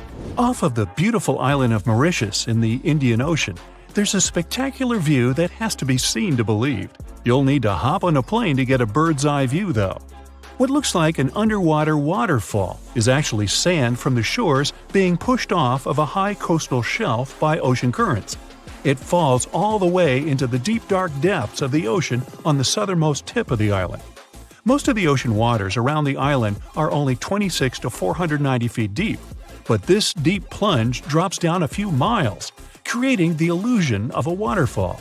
This oceanic shelf didn't exist a few million years ago, but seafloor spreading has created this quite recently.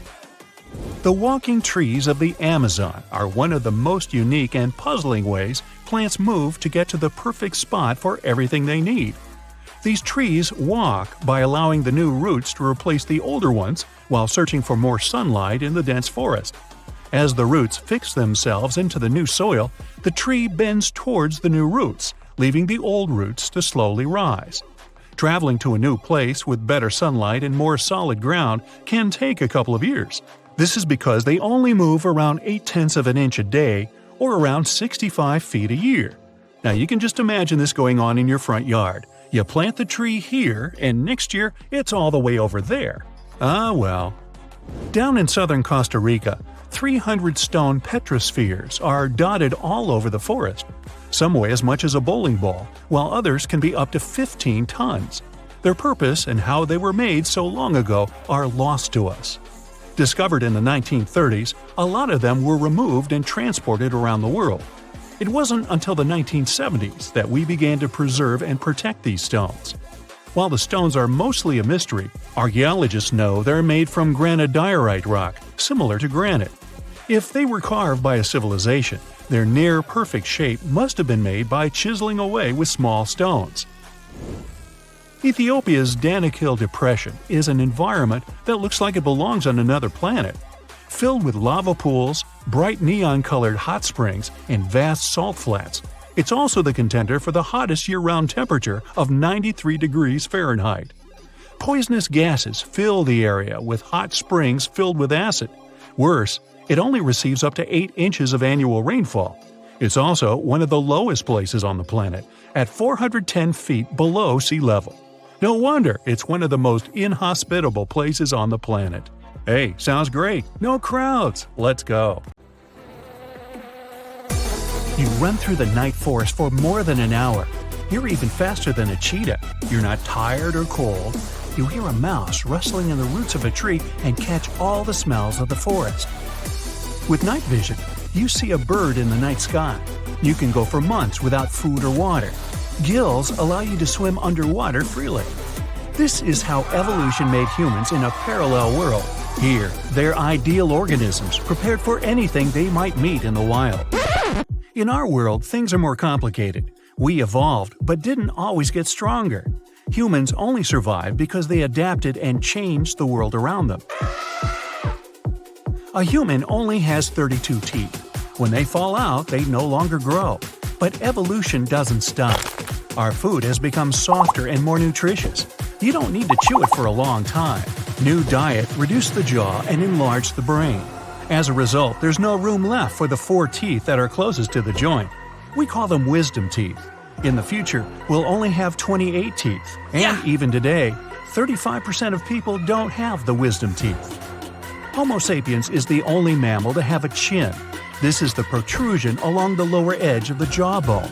Even our relatives, gorillas and chimpanzees, have their jaws slanted inward. Anthropologists think that the chin is a result of reduction of human face. Perhaps in the past, the chin supported our powerful jaw and enhanced our strength. Over millions of years, the face has shrunk, but the chin has remained. Put your hand on a flat surface, connect your ring finger and thumb, bend your wrist, and you'll see the palmaris longus.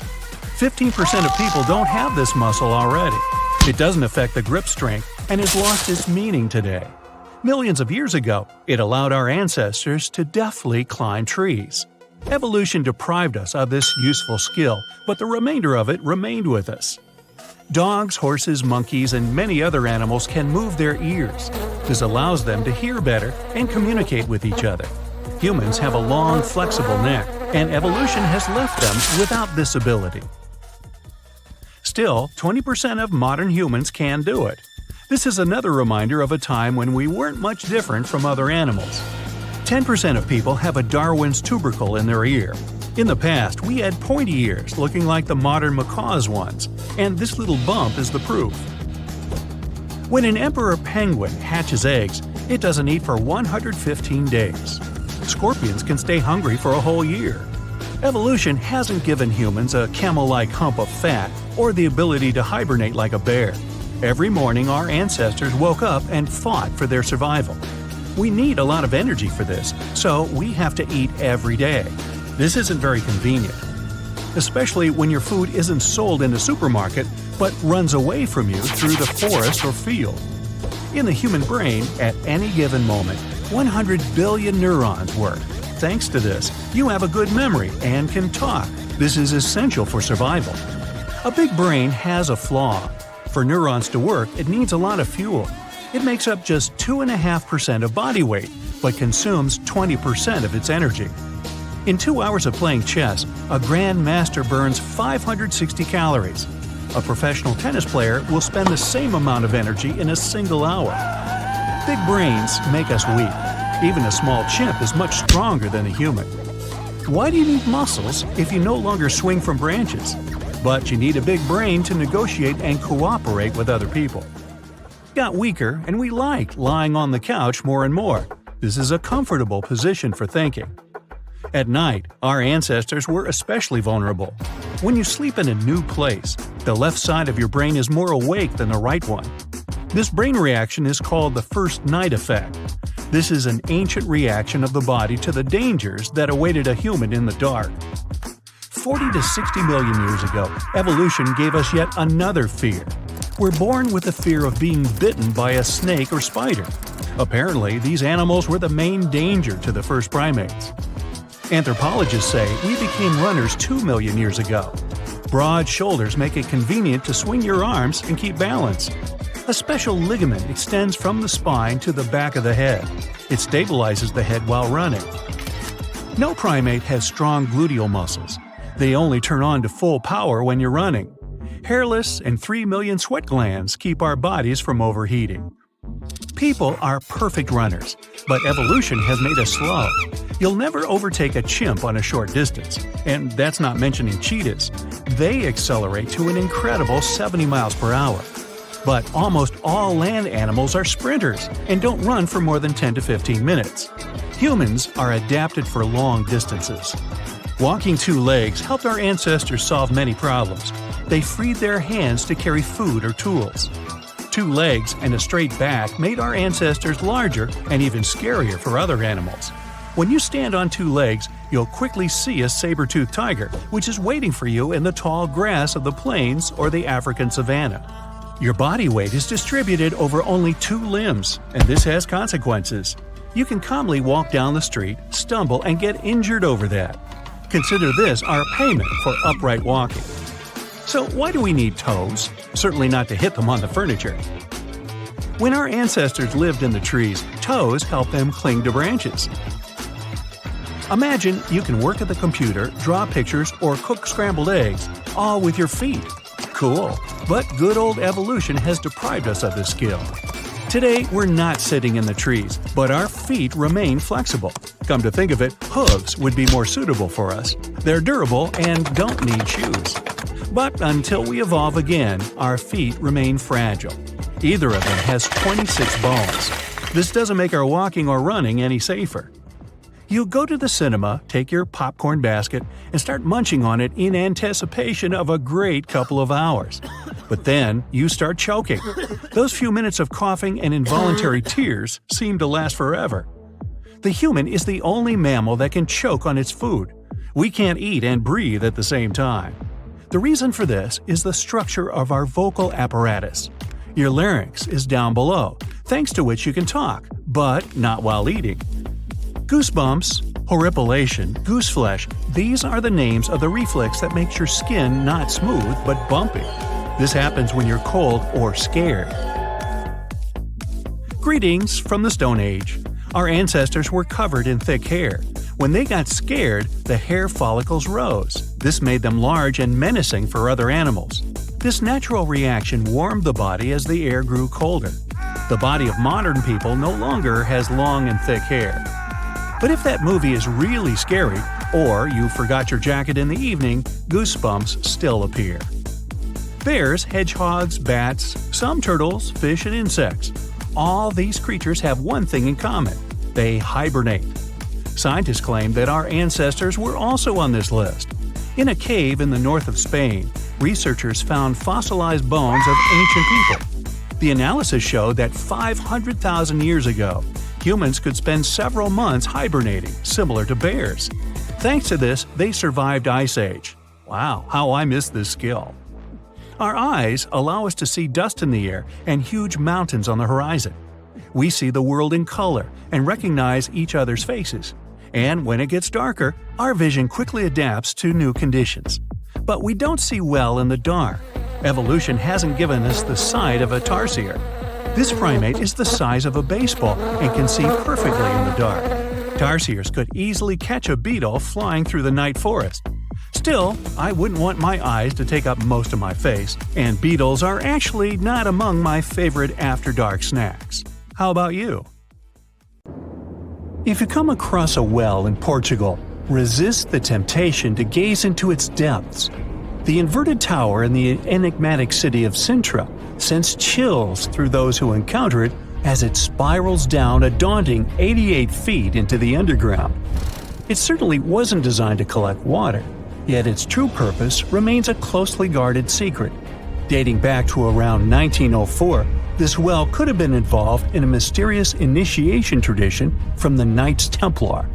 The Templars had faded into history almost 6 centuries before the construction of this pit, but their enigmatic traditions were revived by later generations. So one theory says that candidates seeking to join the group back then had to confront their deepest fears by facing this well, descending its spiral staircase blindfolded. When they reached the bottom of the inverted tower, they removed their blindfolds and were faced with this frightening sight. The only way out of this dark labyrinth was to keep looking up and following the light. Now imagine yourself browsing the shelves of a used bookstore until you find a book with an alphabet you've never seen before. You decide to use an image translation app but find no matches. Intrigued, you buy the book. Then you show it to your friends and family, but nobody recognizes that alphabet. Rare book dealer Winfried Vonnig probably experienced the same frustration back in 1912 when he acquired what would later become the most enigmatic book in the world. The work is known today as the Voynich manuscript, and it's written entirely in an unknown language that no one has deciphered yet. The pages of this 15th century codex are filled with botanical drawings, but these aren't typical daisies or roses. In fact, they don't resemble any plant species that we know of. What makes things even stranger is the illustrations of unfamiliar constellations and women swimming in green baths. Delving deeper into the realm of mysterious texts, we set off on a journey to the Qumran Caves near the Salt Sea in the Middle East. In 1952, a team of archaeologists stumbled upon 2 scrolls made of highly oxidized copper at the site. Unrolling them was a major challenge, so they decided to cut the scrolls into 23 parts to investigate them. Imagine their surprise to see Hebrew words like gold and silver popping up. But no, it wasn't an ancient invoice. It was more like a treasure map, pointing the way to over $1 million. Unfortunately, the treasure was never found. Not for lack of trying, though. You see, the quest isn't as easy as it may appear. Some of the copper scroll's vocabulary is technical, and some geographical locations remain a mystery. There's also one last possibility. Perhaps it's all a work of fiction, like a pirate tale from the old days. People talk about Mona Lisa's almost haunting stare that seems to follow you no matter where you stand. But here's a quick question. Does she have eyebrows? You got it right if you said no, and her complete lack of eyebrows adds another layer of mystique to her gaze. The most common explanation is that beauty standards were different, and perhaps plucking the hairs above the eyes was a thing around 1503.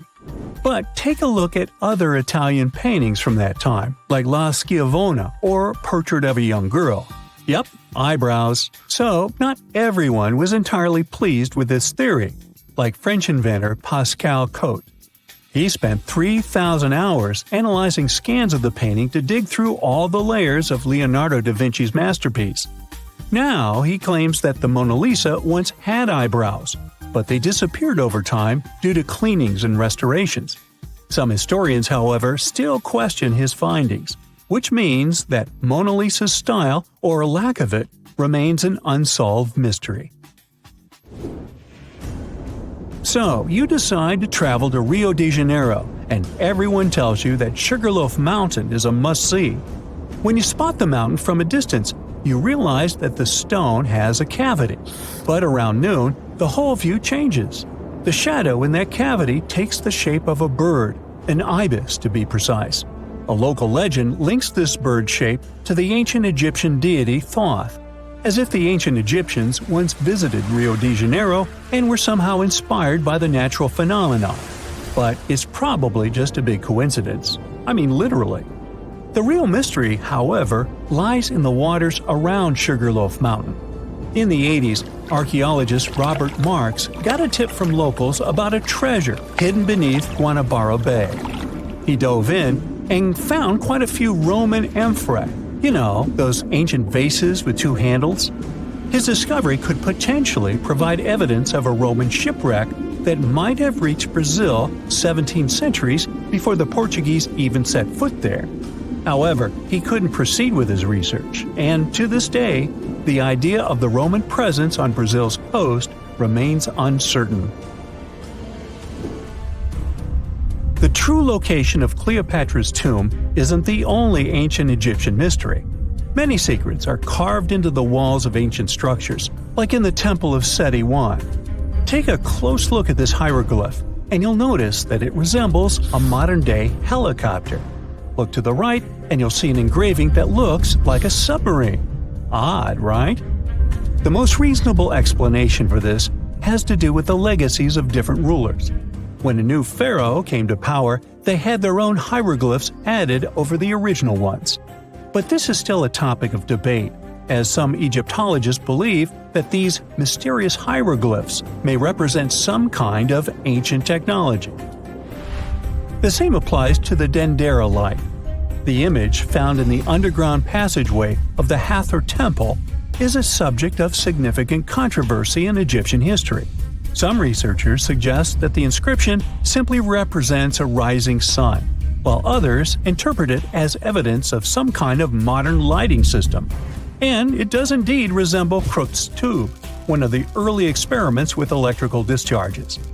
Although there's no concrete evidence of ancient Egyptians having modern electricity, some historians believe that this theory could help explain why many discovered tombs don't have any residues left behind from the use of oil lamps or candles.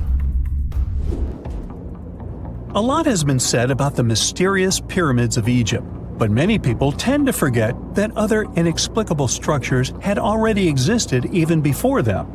Our next stop takes us to Turkey. The top of a hill known as Göbekli Tepe, near the city of Urfa, holds an ancient secret. It features more than 20 circular stone enclosures dated back over 11,000 years. Many of these have heavily carved stone T-shaped pillars adorned with eerie human figures with folded hands. The most accepted theory is that it's the world's first temple, likely used for rituals or social events. But the greatest mystery lies in how it was built, as this site existed before the domestication of animals or the use of metal tools. So the construction must have been very difficult, challenging our understanding of the historical timeline. Now, I hope you're not afraid of heights, because we're about to take a flight over the Nazca Lines. You've probably already heard about these massive mysterious drawings etched into an arid region of Peru. They come in many different shapes, like a spider, a monkey, and even a Google-eyed ET that is probably just a fisher. Anyway, this story got some fresh chapters in 2022 when an additional 168 new drawings were discovered. The original ones could only be seen from the air, but these new ones are much smaller and can be observed from the ground. However, one thing they have in common is that their purpose remains totally unclear. Some might call them the largest-scale calendar in the world. Others suggest that they served as a tool for agricultural purposes. Of course, many theories have emerged in an attempt to give the Nazca Lines a meaning, but the truth is that they remain some of the most important unsolved mysteries in history. So what comes to your mind when you hear the word Antarctica? Most likely, cold, snow, ice, and penguins. Yet, this is one of the least explored regions in the world that hides many strange and unique things. Check them out. You don't have to go to Antarctica to see this weird thing.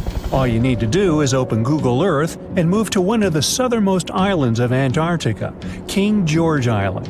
Recently, internet users have noticed a large and pretty strange cave entrance there. Where does this wide, dark passage lead? People started making suggestions. It's the entrance to a secret base or some laboratory. This is the part of the spaceship that crashed there thousands of years ago. This is the door to the ancient city of Antarctica. Perhaps there's a giant rock mountain with an ancient cave beneath all this snow and ice. Well, there's some ideas. Users have calculated the approximate dimensions of this cave. It might be about 74 feet high and 250 feet wide. You could hide a Boeing passenger jet in there. Nature probably created this entrance. This is a logical explanation, but there are two strange factors. First, take a look at the foot of the mountain. It seems that there are steps there. They're dark in color, as if they're made of stone. And if you look closely, you can notice something similar to human footprints. Has anyone entered this cave? Or maybe someone is still living there now. The second oddity is the disappearance of the mysterious finding. For the first time, people noticed it in a Google Maps snap in 2007. Then the entrance disappeared. Then it reappeared a few years later. After that, it vanished. And in 2022, people saw it again. Perhaps old snow melts, a new layer falls, and then the wind blows it away and the cycle repeats. But the alleged steps leading deep into the cave make one doubt the natural origin of this tunnel. You can easily find the coordinates on the internet and visit the cave via Google Earth. You might see something there and tell the world. There's another strange thing people discovered with the help of Google Earth. In 2020, one user found a strange object that looked like a giant ship 100 miles off the coast of Antarctica. It was covered with ice and snow and lying on its side. It looked like a cruise ship. You could notice the windows, the deck, and the bridge. But not all people agreed with this. Some claimed it was a spaceship. Others said it was some kind of secret building. The user who first noticed the ship stated that its size was about 400 feet, which is the perfect length for a passenger vessel. But what is this ship doing in such a remote place in the middle of a glacier? How did it get here? Who was its captain? No one has found the answers to these questions yet. In 2016, people using Google Earth discovered a photo of an unknown sea monster floating off the coast of Antarctica. This creature resembled a giant squid with a length of about 200 feet. This is slightly shorter than 3 train cars. Just imagine this kraken swimming in Antarctica's dark, icy waters and dragging to the bottom everything it meets on its way. Maybe it's the great and terrible Chulu, or one of its offspring.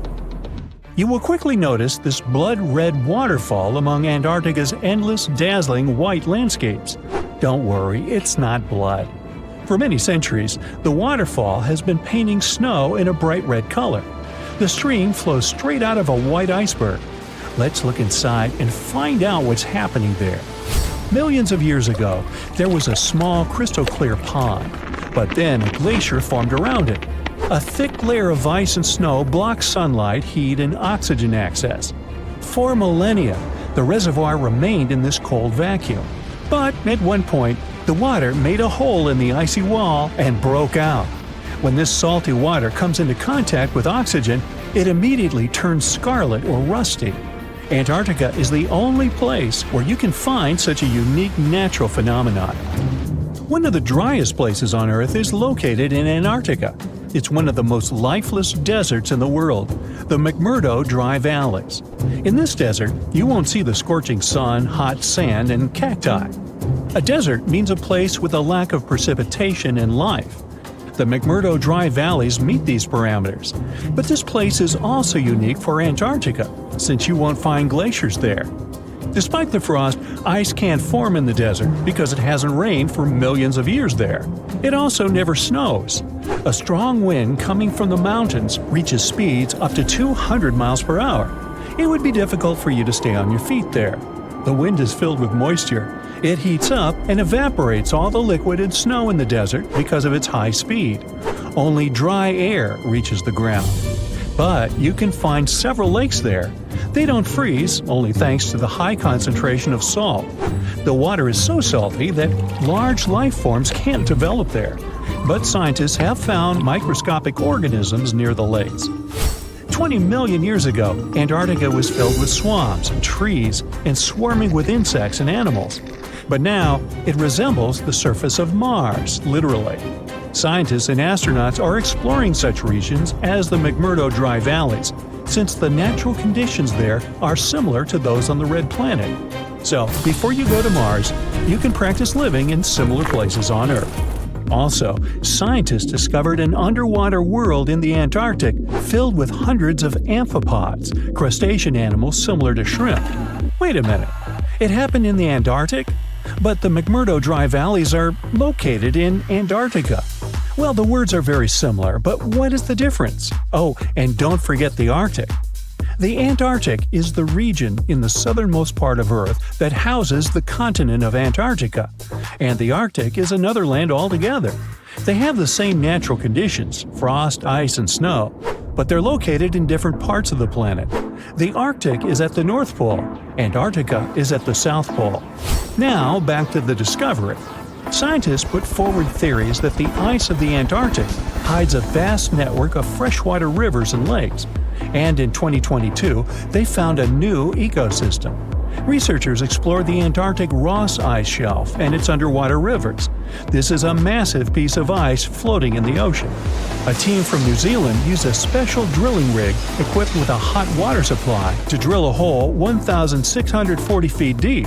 That's more than the height of the Empire State Building. Then, they lowered some video cameras and saw thousands of crustaceans swimming in different directions. So it seems they're very unorganized. In the waters of the Antarctic, you can also meet some of the scariest creatures on the planet. These are sea spiders. They got this name because they resemble land spiders, but they're actually a species of marine arthropods. And unlike land spiders, those in the ocean are much larger. They look like 8 strong legs without a body. One such spider can be a dinner plate in width. Some of them have no eyes and have proboscises instead of jaws. Sea spiders are poorly studied because they live in deep, cold waters. Antarctica hides many little-known animals. There are long tunnels in its glaciers leading to scary darkness. On this cold continent, people have found the remains of giant dinosaurs and other ancient creatures, such as the ancestors of modern ducks. Many underground rivers and lakes hide unexplored wildlife. Even the ice here can be weird. Take a look at these striped icebergs. They have blue, black, green, and turquoise shapes. The color depends on the conditions of the water during freezing. For example, green lines appear because of algae, blue ones form when the water freezes too quickly. Okay, I'm freezing. Time to go thaw somewhere warmer. Hawaii. Yeah. Over millions of years, our planet has changed a lot. Ice ages, shifting tectonic plates, global floods, meteorites. Whole species of animals have come and gone over millennia. At some point in all of this, we humans came along. Now imagine a place that was cut off from the rest of the world for 5.5 million years, possibly much more. A place that no human had ever set foot in before. In 1986, we finally found it, Movila Cave. You head to the airport and buy a ticket to Romania. Next, you rent a car and drive southeast. You're looking for Constanța County, right near the Black Sea. Your phone says you're there, so you stop the car and look around. You're in the middle of a deserted field, nothing but a wide, lifeless plain. Then, you see it. A hole in the ground. As you move closer, you realize it's a shaft that leads deep down into the Earth's crust. Before you descend into the darkness, you take a rope, a hard hat, a powerful flashlight, and an oxygen tank. Don't forget to wear your protective suit and oxygen mask. You climb down slowly and look around. It's pitch dark below you, and you feel a little uneasy. But something's off. The darkness. It's not cold. Warm air wafts up from the depths. Finally, you feel the ground under your feet. You look around and see a lot of tunnels ahead that lead into the depths of the cave. The tunnels are covered with dry clay. Moving forward on all fours, you notice something. The air is getting warmer and wetter. You come out of a narrow tunnel and find yourself in a huge cave with a lake in the center. Now for the hard part, you have to dive in. The moment you get in the water, you get attacked by the smell of rotten eggs. You've just touched sulfide water, and now smelly hydrogen sulfide is everywhere. That's not all. The cave is also filled with carbon dioxide. Normal fresh air on the surface is about 20% oxygen, but here it's only 10%. Not enough for us to survive without our trusty oxygen tank. Still, all those other gases give you a nasty headache. You turn on your flashlight to full power and dive under. Somehow, you need to swim through these narrow underwater rifts. There are a lot of them. It looks like an underwater maze. You're a little worried, but your O2 tank is still pretty full. You squeeze through the rifts and finally find an open area. You freeze. From above, below, from all sides, you start to hear the sound of crawling creatures. The flashlight beam catches thousands of slippery, fast insects. This cave contains 48 species, 33 of which are completely new to us. Strange white snails crawl along the walls, and transparent shrimps, even small leeches, swim in the water. White centipedes with huge whiskers and transparent spiders shuffle around under your feet. There are even 2 species of scorpion, as if you weren't scared enough. Water scorpions, and another kind, as yet unidentified. It's not exactly your typical desert scorpion. Actually, nothing around here looks normal. All the creatures here are white or transparent. They don't have eyes, just long legs and whisker antennas that help them navigate in the watery darkness. It's a sci-fi director's paradise. You couldn't make this stuff up. The deeper you go into the cave, the less oxygen there is. Amazingly, there are even more small monsters running around. The air is all methane and carbon dioxide. These bizarre little things have never seen the sun, never been out of this cave. The spiders, scorpions, and leeches get hungry, right? They feed on smaller creatures, snails and worms. But what do the smallest creatures eat? Just then, you notice something very strange on the surface of the water. There's a gross white substance that looks like foam. You touch it carefully. It's like wet toilet paper, and it tears as soon as you touch it. But it's not foam or paper. It's billions of living organisms, bacteria, called autotrophs. These bacteria make food from carbon dioxide, but they don't make it from the air like plants or trees. They use water. It's called chemosynthesis. These tiny bacteria excrete their unused food, and bigger ones come along and eat it. Then the tiny snails and worms eat the big bacteria. A whole wacky, unique food cycle deep underground in a random cave in Romania. That's why you need that protective suit and mask. It's not just for your comfort and safety. Without the suit, you might accidentally leave behind some human bacteria from your skin or something. It could ruin the delicate balance of life in this underwater world. The underwater cave is too small and dangerous for expensive scientific equipment, so you grab a couple of samples of water, land, and air and get out of there as fast as possible. The cave hasn't been fully explored yet. The Romanian authorities don't allow just anyone to scuba dive on down there. Let's see in a few years. Who knows what else they'll find? You're back at your fancy lab, and you start to understand why that cave is such a big deal. The conditions in Mobile are almost the same as in the first years of Earth's existence. Back then, our world was shielded from the sun by a dense atmosphere. It's actually possible that the microbes found in the cave are the same ones that were around way back when life began. These bacteria could turn out to be incredibly useful. They oxidize the dangerous gases, methane, and carbon dioxide. Basically, they make them harmless. Thanks, little guys. Mobile Cave isn't the only extreme place on Earth where life still finds a way to survive and thrive. Picture the Eiffel Tower in Paris. Now imagine 10 of them on top of each other. Now imagine drilling down that deep. Got it? Life still goes on, even this far down. There's almost no oxygen there. The pressure is insanely high, and it's hotter than the hottest desert.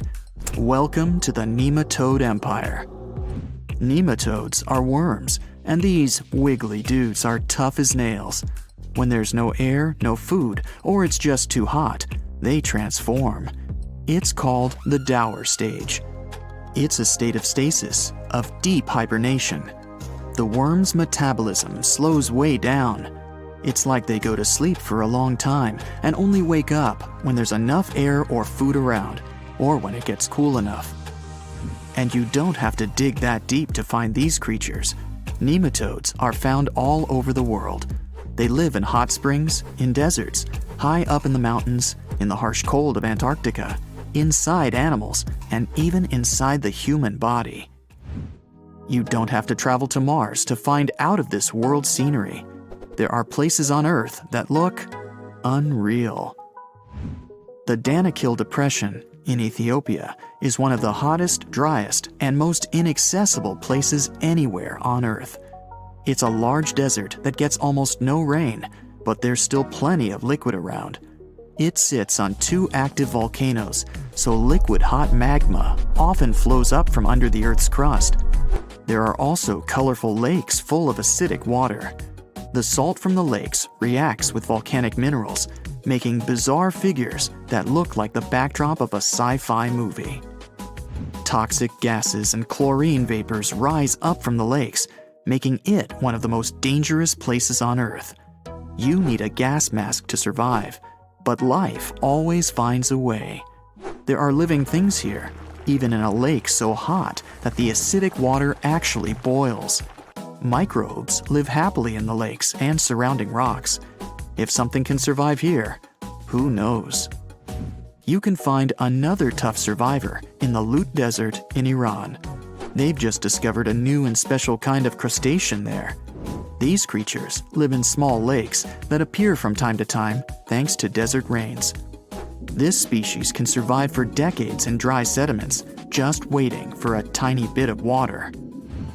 So these are all very small life forms, but are you in the mood for some monsters? Scientists have just discovered them swimming in the waters off Antarctica. Massive sea spiders, huge starfish, transparent shrimp-like things. In 1 month, researchers found about 30,000 sea creatures, many of them never seen before. Who knows what else is down there? They say this place is swarming with money. It's been stored there for centuries, but no one managed to take it away from this island. Treasure hunters have been bewitched with this place since 1795. Many people have tried their luck looking for the treasure that could be hidden there by the Spanish pirates or even by the Knights Templar. But today, it's impossible to get there, as it's a private place, so all you can do is book an ocean tour around this island. Otherwise, you can take a peek at it in a TV reality show starring the Legina brothers, Rick and Marty, who are a team of enthusiasts looking for the treasures of Oak Island in Nova Scotia, Canada. Yeah, seems like there's no place where TV producers can't get to. One of the most famous discoveries out there was the so-called Money Pit. Despite the promising name, it wasn't full of money. Now we have to jump to 200 years ago. The Money Pit was first found by a 16-year-old kid in 1795. One day, Daniel McGinnis went fishing at Oak Island. He saw a tree there. Unsurprisingly, it was an oak, and it had weird markings. They didn't seem to be natural, so Daniel decided to check the area. He then saw a sunken patch of ground and started digging immediately. His 2 friends helped him out, but instead of treasures, the guys only found logs placed underground at regular intervals. It looked like a place where someone could hide money or jewels, but nothing precious was found. However, there was something curious down that pit. Someone found a granite stone there, and it had an engraved inscription on it. There were many attempts to decode it, but most of them ended up in failure. There's one translation though, and it says, 40 feet below, 2 million pounds are buried. Yeah, McGinnis and his friends should have dug harder. The next fun thing about the Money Pit is the coconut fiber found down there. They say that large amounts of this fiber were found at a depth of 60 feet. It may not surprise you, but I have to remind you of one thing. Oak Island is in Nova Scotia, Canada. Coconut trees do not grow there. The nearest one is about 1,500 miles from Nova Scotia, which makes it obvious that someone brought this fiber purposefully. Researchers came up with an idea that coconut fiber could have been used to make ropes and lower all the treasures down the pit. Next up, we have not one, but 2 mysteries. In the late 1800s, the Oak Island Treasure Company was thoroughly inspecting and excavating the island. Everyone believed something enormous was hidden there. These guys managed to drill 153 feet underground. That's like 15 stop signs stacked one on top of the other. You might have guessed that they didn't find pounds of gold and diamonds, but they found a manuscript. There's a theory claiming that it's one of Shakespeare's lost manuscripts. Some scientists believe that it was hidden there by the writer and scientist Francis Bacon, the true author of Shakespeare's works. Yeah, rumor has it was Francis and not William who wrote all the plays and sonnets. but there's no proof it was really so. The Money Pit may be the most popular shaft on Oak Island, but it's not the only one, and it's not the first. Before the Money Pit discovery, treasure hunters were drilling at Smith's Cove. While damming there, they found a wooden piece. It was a U-shaped formation that had Roman numerals. After a more thorough inspection, the specialists realized it was supposedly dated to 1769. The Money Pit was discovered 26 years later. This fact created many speculations that this structure might have been part of the real shaft with treasures everyone was looking for. Now, look at this Templar coin. It wasn't the first discovery on the island, but it was crucial in some way. Even if it may not sound like a big deal today, in medieval times, those coins would amass an insane amount of wealth. They were typically stored in European fortresses. For the treasure hunters, this coin was a sure sign there was more to be found on the island. The logic is simple. If there's one coin of that kind, there must be something else. And they were right. It wasn't the only Templar discovery. On the southwest shore of the island, a crossbow bolt was found. Experts say it dates back to the 13th century. But, once again, that wasn't something the treasure hunters were after. Some more coins were found on the island. Rick and Marty Legina retrieved this precious piece from a swamp. The coin is made of copper, and this time, it originated from Spain. When it was found, the Legina brothers could only see the number 8 engraved on it. But later on, some experts studied this coin and claimed it was made sometime around the 17th century. They managed to clean it well and saw the date 1652 engraved on the back of this coin. There's a theory stating that Spanish explorers found some treasure but hid it instead of taking it to the king. So maybe this coin just dropped out of the chest full of coins and jewels and is part of the treasure everyone was after. Or someone could have accidentally lost it while looking for the treasure. Who knows? One more famous treasure hunter is Gary Drayton.